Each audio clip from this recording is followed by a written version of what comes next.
So what type of entity do you want to form in order to pursue your cause or your passion? And there's really several types of entities that are available to you. And now is the time when I need to tell you that Swift Filings is not a law firm. We cannot give legal advice.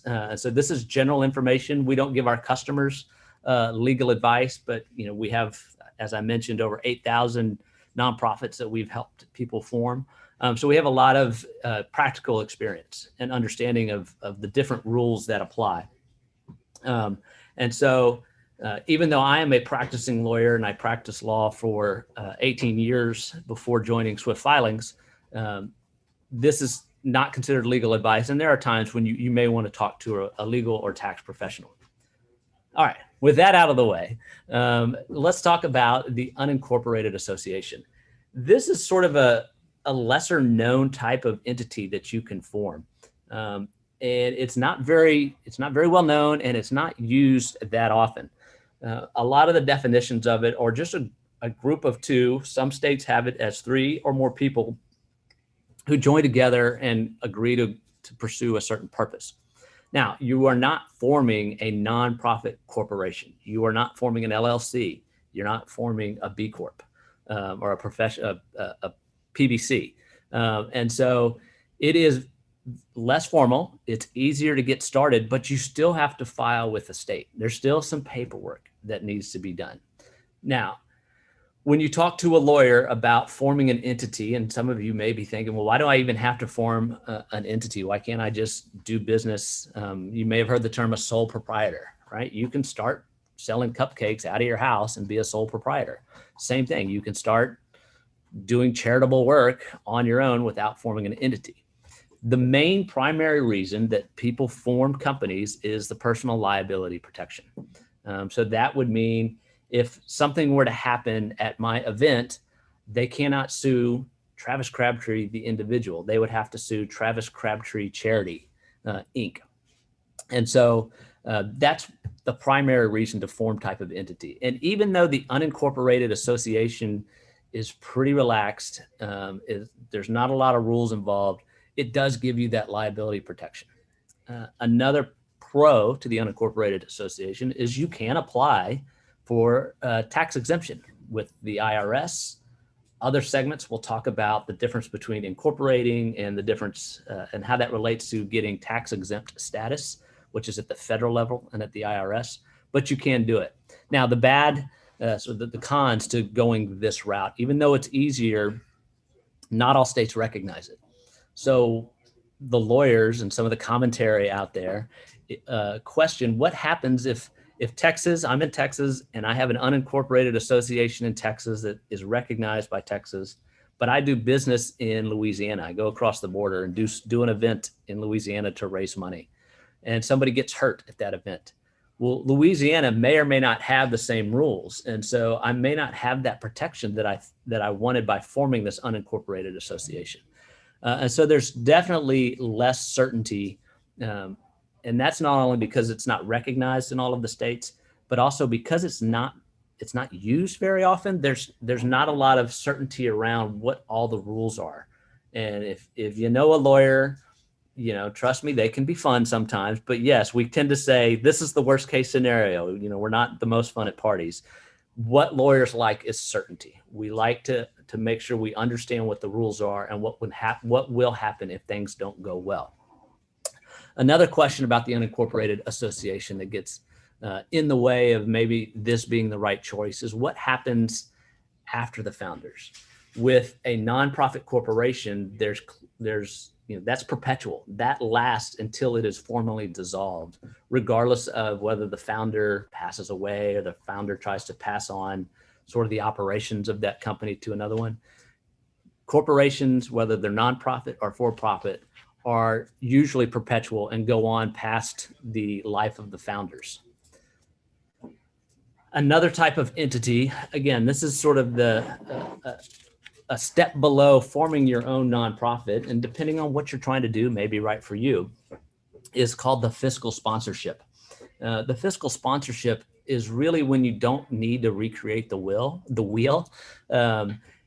this is where you actually operate under an already established nonprofit. A quick example, some friends of mine went on a mission trip to South America where another nonprofit, and that nonprofit was building orphanages all over the world. And my friends were caught up. They were excited about it. They wanted to help, but they don't have the resources to build orphanages all over the world. So what they did is they became a fiscal sponsor underneath that nonprofit. And every year they hold a gala and raise money. And they've been doing it 10 years. They've raised over $1 million. That money passes through to the main charity, the main nonprofit. And the donors are able to use that main nonprofit's tax exempt status in order to get tax benefits.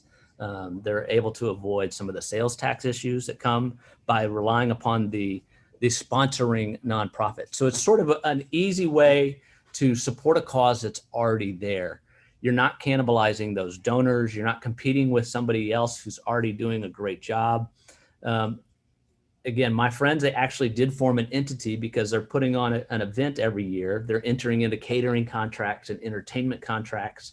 They have people coming to this event. So in order to avoid that liability, they did form an LLC, but didn't go through their own independent 501c3 process. One of the downsides of this is obviously you're at the mercy of that sponsoring charity. You know, they're sort of their master. If you want to pivot in a different direction, you may need permission or you may not be allowed to. So you give up some of that freedom and some of that flexibility. This is sort of, you know, if you want to go one step beyond the GoFundMe for that single event, like if, you know, there's a funeral and you want to raise money, you know, everybody would tell you don't form a nonprofit to raise money for just like one quick funeral, right? Do something like GoFundMe, or there are other online platforms. I'm not getting paid by any online platform. It's just, that's the popular one. This is sort of that next step. You don't necessarily need to compete with somebody that's already doing what you have a passion for as well, if you like them and they're doing a good job. So that leads us to the nonprofit corporation. And this one is, we have another segment where we go into really the meats and bones of this. I want to emphasize at this point two main points.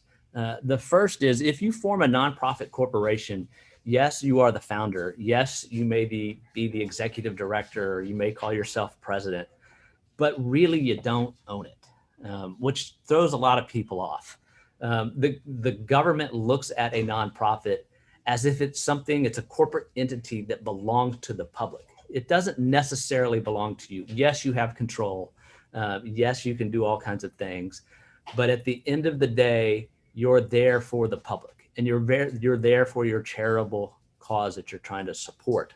And so if you wrap up at the, you decide to dissolve that nonprofit, you don't get to take whatever money's left and put it in your pocket. If there's profits at the end of the day, you didn't distribute all the donations and there's money sitting in the bank at the end of the year, you don't get to take that home and put it in your pocket. That needs to go to the charitable causes.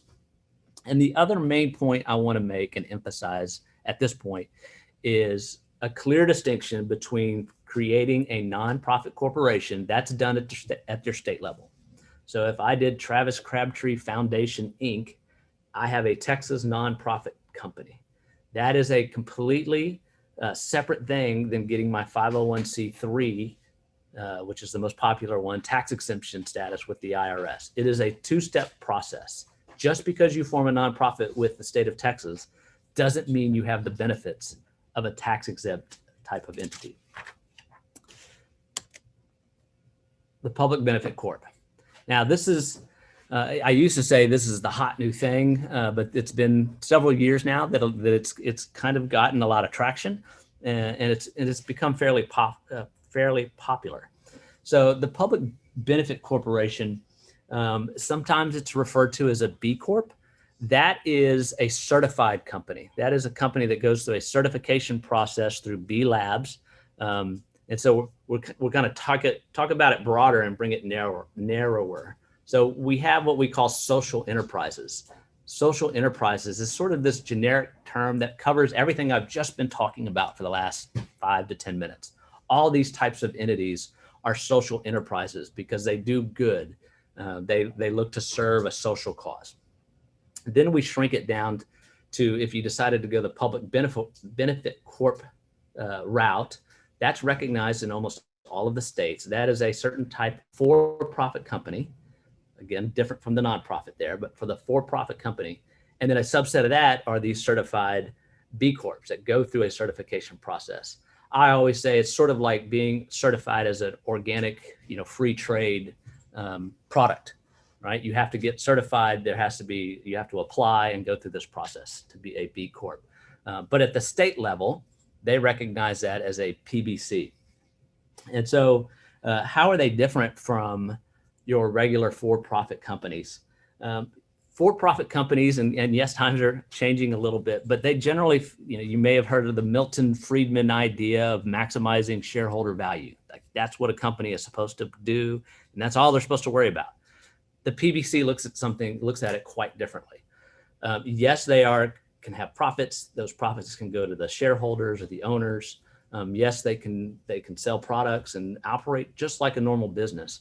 But what that PBC does is tell everybody, we're a PBC, which means we may pursue a social good. We may use the profits to do that. We may do that as we're delivering our goods and services, but in some way we are going to pursue a public good. And so when you are an officer or a director of a regular for-profit company, that Milton Friedman idea of maximizing shareholder value has to stick in your mind, because you owe a fiduciary duty to the shareholders. You are supposed to put them first and try to do your best to maximize that value to the shareholders. The PBC puts everybody on notice that says, yeah, we may try to make a profit, but you can't sue me. You can't complain, investor, shareholder, if we maybe take a step that does good for the public, but impacts our bottom line a little bit. And so it kind of gives that officers and directors both discretion and protection. But otherwise, they're pretty much treated like a for-profit company. You do have some public documentation that you have to give out and some filings that you have to do. But in most cases, it is similar to a regular for-profit company. So that brings us to the comparison of a B Corp or a PBC versus a nonprofit. And what's the difference here? And it should be fairly clear that a PBC really is there to make money. It's a typical business that makes money, but it also has that charitable arm. So we mentioned in the nonprofits that at the end of the day, you don't really own it as the founder. It really belongs to the public. That's not necessarily the case with the PBC. The shareholders, the founder, the owners of the company own that PBC. They're entitled to those profits. They can a PBC can take on investors. Nonprofits don't normally take on investors. They don't operate in that same way. A PBC can scale to the size of Facebook, right? And can have millions and millions of dollars in profits and generate tons of return for the investors and for the shareholders. The nonprofit is there to serve its constituents, its people that it's serving. And so that's the primary difference between the two. And that PBC also is, at the end of the day, you can sell it, you can merge it with another one, you can take it public, you can do all kinds of things with the PBC that is more akin to that typical for-profit business that makes it different than your nonprofit.